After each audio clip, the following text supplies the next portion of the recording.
कभी मौका मिला तो आप दोबारा आम आदमी पार्टी में जाएंगे? देखिए, भविष्य की गर्त में क्या छुपा है तो कोई नहीं बता सकता, लेकिन इन शर्तों पर तो मैं बिल्कुल नहीं जाऊंगा।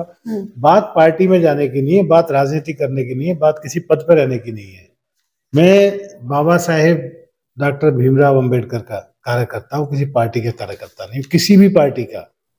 आज से नहीं है बहुजन समाज पार्टी में, मैं जब जब से बहुजन समाज पार्टी से जुड़ा हुआ हूँ। तो अगर यही सब वहां होना है तो बहुजन समाज पार्टी में संघर्ष करेंगे और धीरे धीरे उसको ऊपर लेके आएंगे। क्या सिर्फ चुनाव लड़ना ही उद्देश्य है या चुनाव के बाद भी बसपा में आप एक कार्यकर्ता के रूप में दिखाई देंगे? चुनाव तो मैं लड़ भी लिया हूँ और जीत भी लिया हूँ, मंत्री भी रह चुका हूँ। आम आदमी पार्टी जो है वो सत्ता में है अभी भी, लेकिन बसपा को लोग कहते हैं कि बसपा खत्म हो चुकी है, फिर भी आप एक सत्ता शासित सरकार को छोड़कर आप एक बसपा में आए हैं। कभी कोई चीज खत्म नहीं होती और कभी कोई चीज परमानेंट नहीं होती। बहन मायावती बीजेपी जो है ना, बीजेपी को मदद पहुंचाने और वोट काटने के भी आरोप लग रहे हैं। आरोप तो लगते ही रहेंगे जब तक इंसान जिंदा है, उस पर आरोप लगते रहेंगे।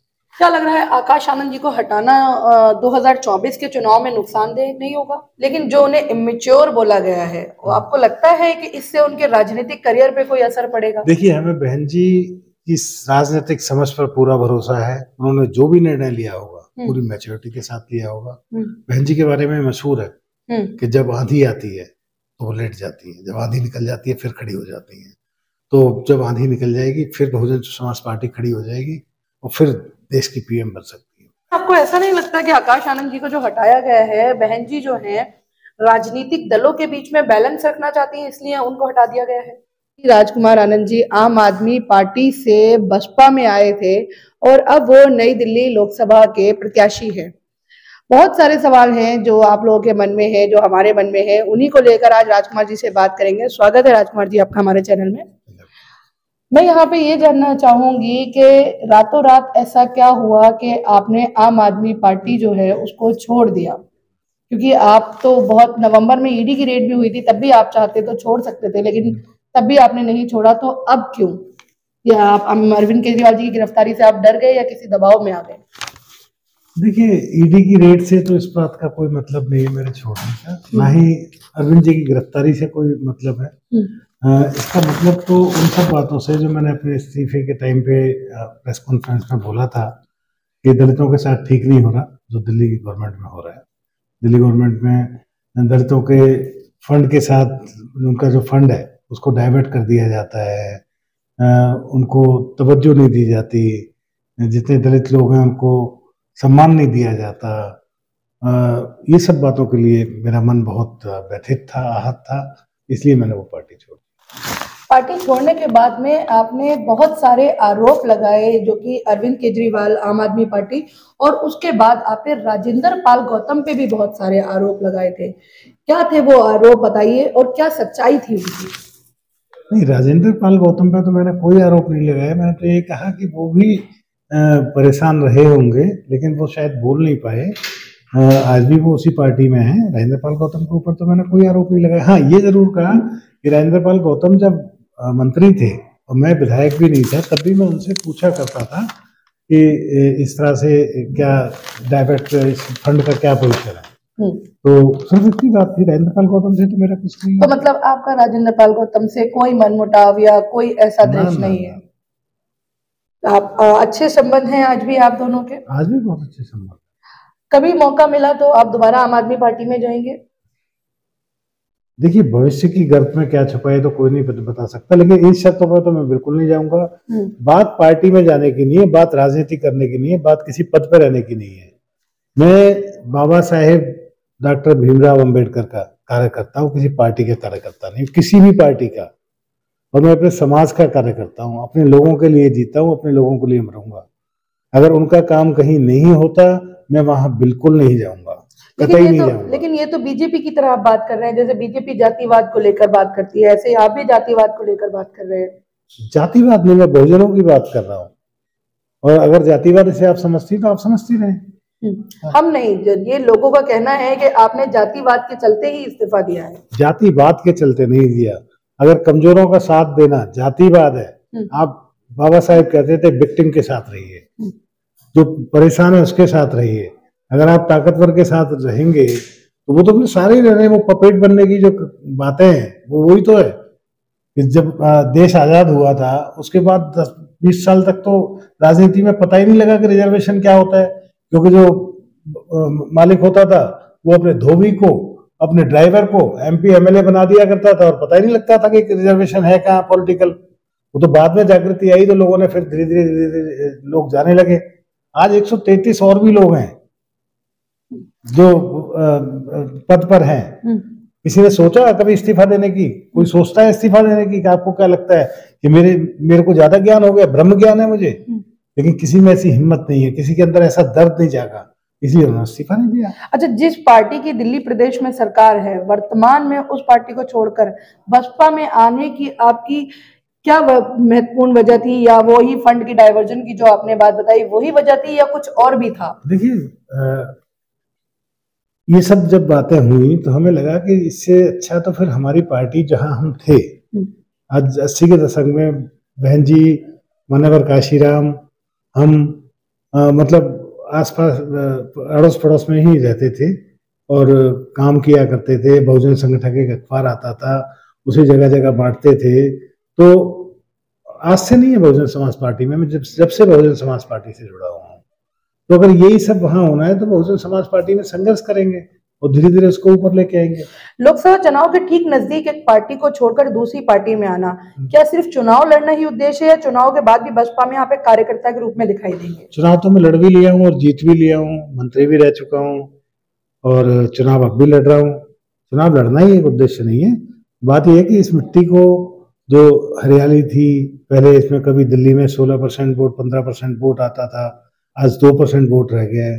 इसको दोबारा से सींचना है, दोबारा वोट पैदा करना है और फिर अगला जब विधानसभा चुनाव आएगा तब इसमें हम किसी नेगोशिएशन की स्थिति पाएंगे और दलित मुख्यमंत्री बनाएंगे। लेकिन सवाल मेरा भी दोबारा से वही है, बस उसको थोड़ा हम वो कर देते हैं।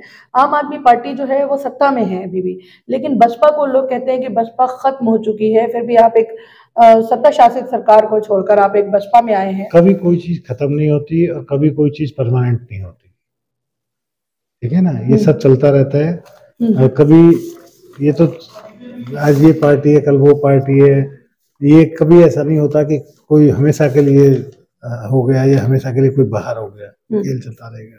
अच्छा, साल 2008 में दिल्ली विधानसभा के चुनाव में बीएसपी को 14% वोट मिले। अभी तो मैंने बताया आपको। हाँ, और 2 सीटें भी जीती थी, लेकिन फिर भी अब जो है 2020 में 1% से भी कम वोट मिले हैं। तो फिर अब किस हौसले से बसपा और किस भरोसे के साथ चुनाव मैदान में है?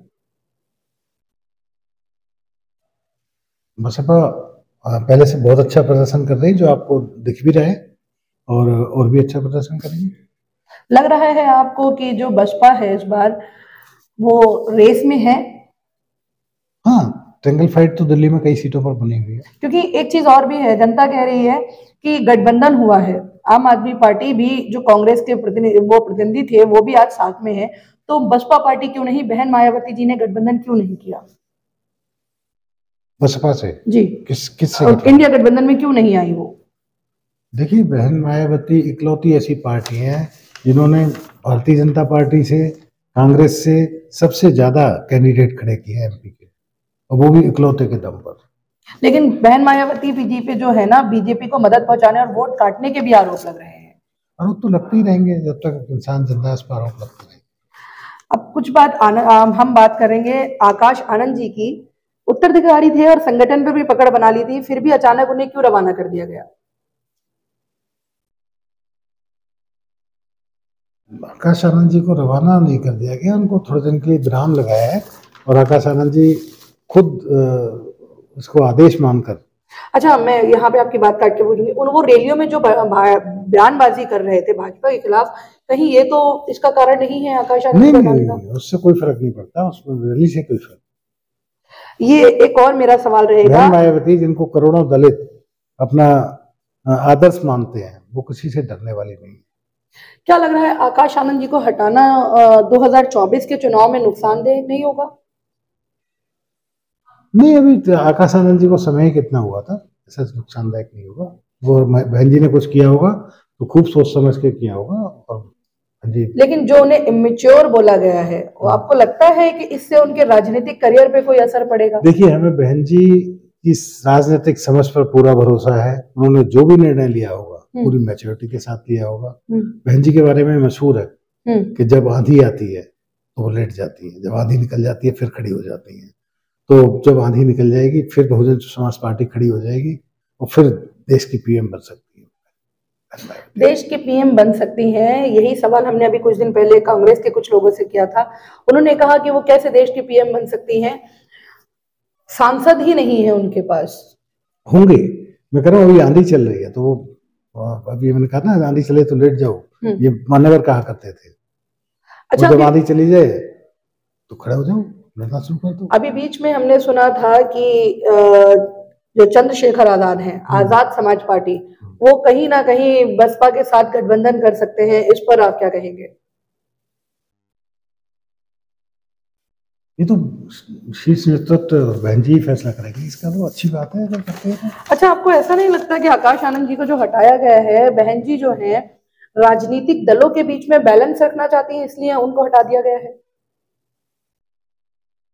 देखिए कल की घटना है और इस पर बहुत ज्यादा तो मैं नहीं बोल सकता, लेकिन मैंने आपको कहा कि बहन जी राजनीतिक रूप से बहुत मैच्योर हैं।